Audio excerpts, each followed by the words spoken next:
I am talkSPORT presenter Jordan Jarrett Brighton. I'm joined by a couple of fantastic men. I'm joined, first of all, by former Arsenal favourite, Mr. Perry Groves. You well? Favourite? That's a bit of loose terminology. No, you're a favourite. Was it like up and down, you think? No, well, for me, you're a favourite. Oh, right, that's it. That'll do. Yeah, you well? Yeah, I'm good, mate. Yeah, well, Good. Sort of. We'll get into it. Yeah. I'm also joined by broadcaster and Arsenal fan Harry Seaman. How are you doing, sir? Yeah, good. We've had better weeks, but yeah, feeling quite good. Well, let me stick with you on that point then, Harry, because it has been back-to-back defeats for the Arsenal. Where does that leave Arsenal, and what do you put those losses down to? It's difficult to look at anything other than the injuries and the absentees that we've got at the moment. I mean, we all knew that this squad was pretty thin, and we knew that going into the final stretch of the season, we were going to need a little bit of luck in that sense. I really do feel that. I think that there's going to be a lot of criticism put at Mikel Arteta's door if we miss out on the top four because of the decision to thin out the squad a little bit. But I think for me, this was part of the process, if you like, sort of clearing the decks ahead of the summer, because in recent years, we've spent summers trying to offload people and then had to do our business right at the end. So I think actually it will be a decent thing in the long term, but I think in the short term, we might pay for it a little bit. Short-term pain. Perry, Harry talks there about injuries being the key reasons to what's gone wrong in the last two games. But can you blame injuries on not beating Brighton at home or even getting a point? I don't think, I've got to be honest, you can't blame injuries not being Crystal Palace away, because I don't think anybody saw that coming after especially the results and performance we had away from home before that. Aston Villa, we looked, quite comfortable, and managed the game really well. The thing that surprised me about the game against Crystal Palace is that the players looked surprised that intensity was coming. It's a full house at Selhurst Park. You know what you're going to get. It's going to be intense. You're playing against an ex-Arsenal, Patrick Vieira. Crystal Palace is going to be sort of one. And it looked the first 10, 15 minutes that our players were like rabbits in head. They were looking around thinking, I didn't expect this. So that worried me a little bit. And also in the game, and Harry talks about, the injuries and mistakes. I think what you've got is, and I'm a fan of Mikel Arteta because I can see his philosophy and see what he's trying to do and the culture. But I think sometimes because he's learning his trade in the game, sometimes he doesn't react quick enough, because against Palace, he was out-tacticked by Vieira because of Gallagher on Thomas Partey. And what he should have done is said to Partey, right, you vacate that area, you run Colin Gallagher away, and you bring Granit Xhaka a little bit deeper because he's been playing in front of Thomas Partey. So that you go, okay, that's a blip. You can get that because, and again, people forget, we are the youngest team and youngest squad in the Premier League. So you're going to have inexperience. The other worrying thing after that, you're looking for reaction against Brighton. You're looking for, right, we need intensity. We need to get after Brighton. We need to close down. And I can understand, I've been a player myself, the nervousness and tension after that sort of result. On the ball, I can get it. I can get, how attentive you're going to be. And Arteta said about we were loath to go forward and loath to take chances. I can understand that. The thing that I couldn't understand was, one, playing Granit Xhaka left back, because I thought Bukayo Saka was going to play left back. But the second thing is, when you're lacking in confidence, you can get your confidence by working hard and putting the away team under pressure and playing 15 further yards up the pitch, going to close people down and work off the ball. Because as a player that maybe myself wasn't as technically gifted, but I could get my confidence back by winning the ball back, or the crowd get lifted if you have a crash tackle or you close down. So that lack of intensity, because Brighton looked very, the most damning thing to say about us is Brighton looked, apart from when Odegaard scored, Brighton looked very comfortable. And I don't want teams, that hadn't happened at the Emirates for a long time. They've been pretty good at it. Very good, and they've been intense. So I think that maybe surprised Arteta, but I sort of get it because of the young stature of the team, where you need someone to galvanise you and grab people. Well, Harry, you also mentioned early on about the size of the squad maybe being a bit of an issue here.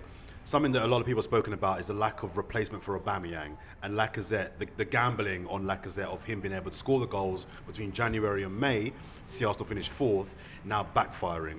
What do you make of his current form and the decision to not bring in a striker come in January just gone? I think it all goes back to that whole thing about looking into the future a little bit more, and the plan and the process, if you want to call it that.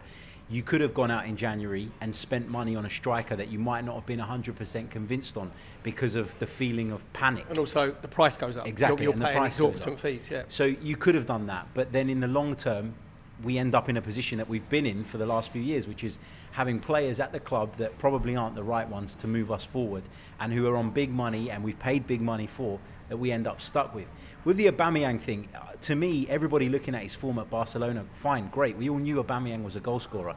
But he wasn't doing it at Arsenal towards the end of his Arsenal career. Let's be honest about it. And he was causing problems. So what happens is it's risk to reward, right? And I didn't hear many Arsenal fans moaning when he went in the transfer window and we went on a really good run of winning games. It was working though. No one was saying anything because we're spreading the goals around the team, from Saka, like Smith Rowe, Odegaard was chipping in. And again, I get that with Mikel Arteta, with Aubameyang.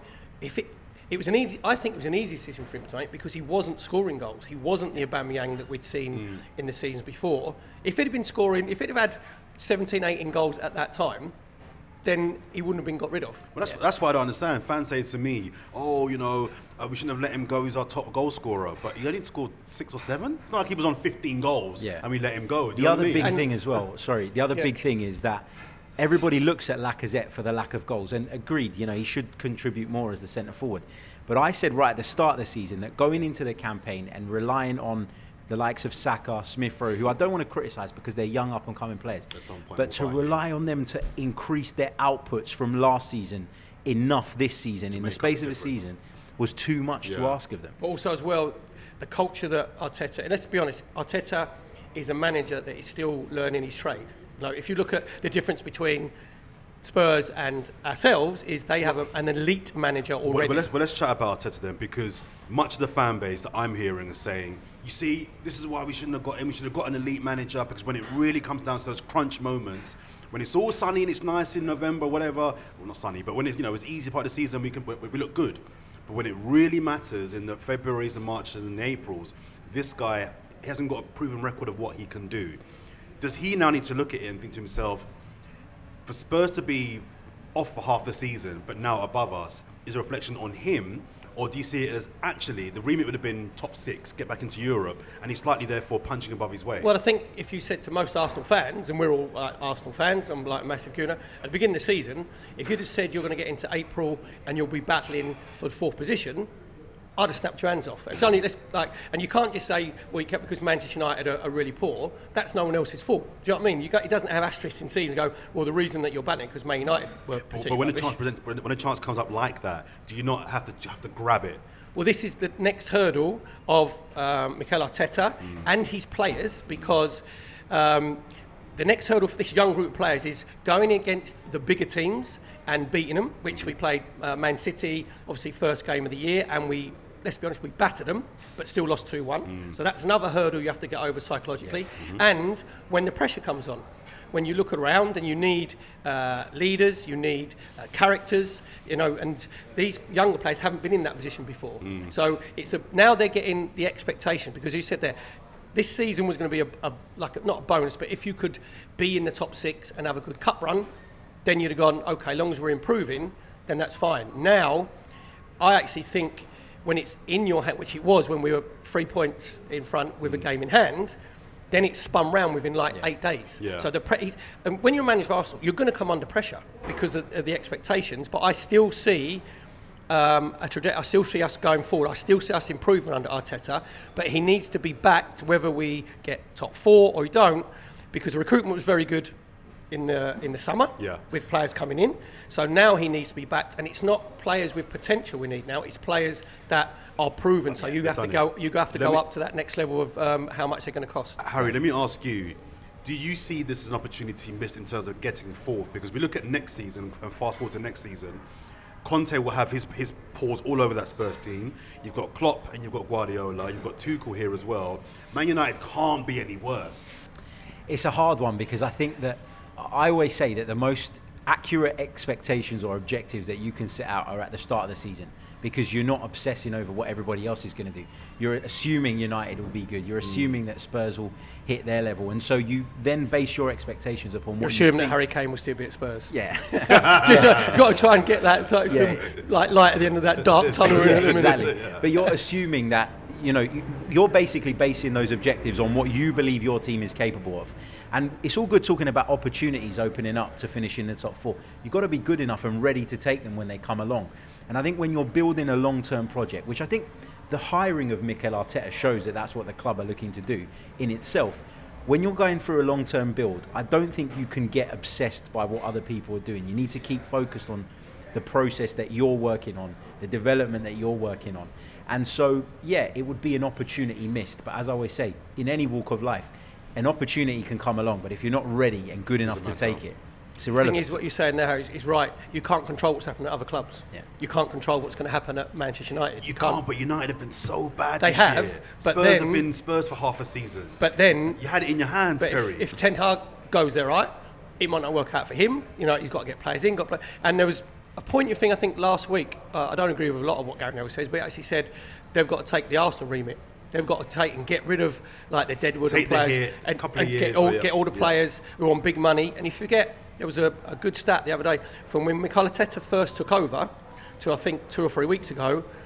At the 28 players were in the first team squad, 21 have been got rid of. So he's changed the culture. He's changed the different approach into the younger players.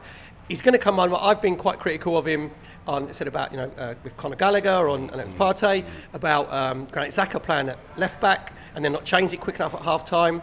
So he's got to learn, and he knows that he's going to become under scrutiny because you can't just say it's the players because it's a culture that he's creating, and the players play for the manager. So he's got to learn, and I would say that in his tenure, especially this season, he's got a lot more right than what he's got wrong. Exactly. But that percentage has to get smaller and smaller and smaller of what he gets wrong, and that's when you then become an elite manager because they all make decisions. They get 80% of their decisions right, whereas at the moment you'd say Arteta is probably about 60 to 65. So that's the difference he's got to make. The elephant in the room. Spurs, Tottenham Hotspur, currently in fourth in the boxy, I think it's fair to say. Does it hurt more as Arsenal fans that it's them in fourth? They've been a laughing stock all season, pretty much. They've been poor under Nuno. Last year Jose was a car crash. Kane wanted out, didn't turn up for half the season, and now they're in the box seat with a world-class manager, 2 world-class forwards, and a decent January window, looking like fourths in their hands. Does it hurt more because it's them, or does it not really matter who gets the fourth spot? Of course, it's got to hurt more because it's them. It's a dagger. It hurts. You're kidding me? Because you want to keep them quiet. Do you know what I mean? Because they went a little bit quiet, and they get a little bit chirpy. Then they're going to get chirpier and chirpier. But do you think it's a surprise? Because everybody said when Antonio Conte went there, every Arsenal fan went, oh no. Uh-oh. He could turn this around. And I thought even then that they would be battling for top 4. Okay. When they had the bad result against Burnley and went Spursy, then you think, and then you think, that's handy. Yeah, exactly. Even he can't turn it around. Yeah. And then he has that reaction where they win 5 out of the next 6. Yeah. So and it is. I'm not surprised by what they do, even though Spurs, let's be honest, they are an average team apart from the forwards. But Kulusevski made a massive difference. Yeah. Bentancur made a massive difference. Yeah. So their January transfer window was better than ours. Well, it's not a surprise. Does it hurt that it's them? It hurts that it's them, of course, because you always want to finish above them. That's one of the first things you look for when you're looking back on a season and reviewing it. But I think, as Perry says, it's not a surprise that they are where they are now because they've got 2 top quality forwards in Kane and Son. Conte has notoriously throughout his career been very good at going into clubs and turning them around quickly. Very quickly. It's not always sustainable in the long term, as we've seen with him before, and often he'll throw his toys out the pram and walk out. But he's been very good at turning ships around quickly. And he's put a structure in there with the back 3. He's tightened it up a little bit in midfield, and he's basically given the platform to 2 world-class players to go out there and win in football matches. And unfortunately at Arsenal, as much as I really love these young players and I'm enjoying watching them develop and grow, we don't have really anybody at the level of those 2 at this moment in time. Top manager, top forwards, I'm not surprised. So let me just finally ask the 2 of you then, where do we go from here and what is deemed successful for Arsenal? Let's say they finish 5th. Is that overall a good season? And what needs to happen in the summer to really compete with Conte at Spurs, Tuchel at Chelsea if he's still there, and the other 2, the current top 2? The big frustration is that it was in our hands. That's the frustration. When I said about the game's in hand and obviously points in front, so he'll come under more scrutiny because of that. If he'd have come and had a good run towards the end of the season, come 5th, then it changes the dynamic completely. So I think that if you said begin the season, you'll be 5th from where we were last season. It's still progression, but he needs to be backed financially because our squad is unbelievably short. Yeah. One mistake he made, I can understand the other players going in the transfer window, but Maitland-Niles was the one that I wouldn't have let go. I don't care if you're not very happy. I don't care because he can play right back, left back, play centre midfield. So you just needed an extra body. So say his decision making on that and some of the tactics, which he will learn, he won't make the same mistakes again. So I would say if we came fifth, I would say it would be a 7 out of 10, 6.5, 7 out of 10 season. But he deserves the chance to start next season to kick on with the players, because as I said, his recruitment was very good in the summer. So is fifth a success, or are we as Arsenal fans just lowering our standards a little bit? This thing about lowering our standards, we get it all the time. I get it all the time. Stop accepting mediocrity. It's not. It's being realistic about where the team is at and understanding the wider landscape in the Premier League. This league nowadays is much tougher than it's ever been. There's so many top clubs with big spending power, quality managers coming in from all directions. It's really tough. For me, at the start of the season, I said the top 6 finish was a must. Needed to happen because we needed to see some improvement on 2 8th place finishes. 5th for me was a solid campaign, and if we finish 5th, he's earned the right, as Perry says, I think, to start the next season. 4th for me was the absolute ceiling that this team could achieve. And if we get it, great. If we, it would have been brilliant. We might just fall short. So 5th is okay with me. Just briefly, still guys. Of course. Just one more final brief question, though. Again, just going back to my earlier one. If he can't get 4th this year, with no European football, no major injuries this season, and other teams, other rivals in disarray, what makes the two of you confident he can get 4th next year? I think because, again, I always put a caveat, and you see how he's backed in the transfer window and what players come in. Spurs will be backed. United will be backed. Again, everyone's going to be backed in the summer. Yeah, but all you can do is control what you're going to do. You control his philosophy, which he does, and his culture, players that are coming in. We need 6 to 7 top players that are coming in. Now, if he's going to be backed, great, because you said we've got, hopefully, touch wood, worst ways out, Europa League, like Thursdays, Sundays. That puts more pressure on the squad, because the squad is very, very bare at the moment. Yeah. But then what I'm hoping is these younger players, you're seeing good coaches improve young players, exactly what they're doing. So these younger players will be a year more experienced, a year more mature, ready to take on that responsibility. So I'm still fairly optimistic, even about next season, but as long as he's backed, as long as he buys established players. I'll give you the final word, Harry. Do you think that Mikel Arteta can come above Conte, Tuchel, Klopp, Guardiola, because to finish 4th, and you have United and Ten Hag at United? Because to come 4th, he's got to supersede 3-4 of those managers.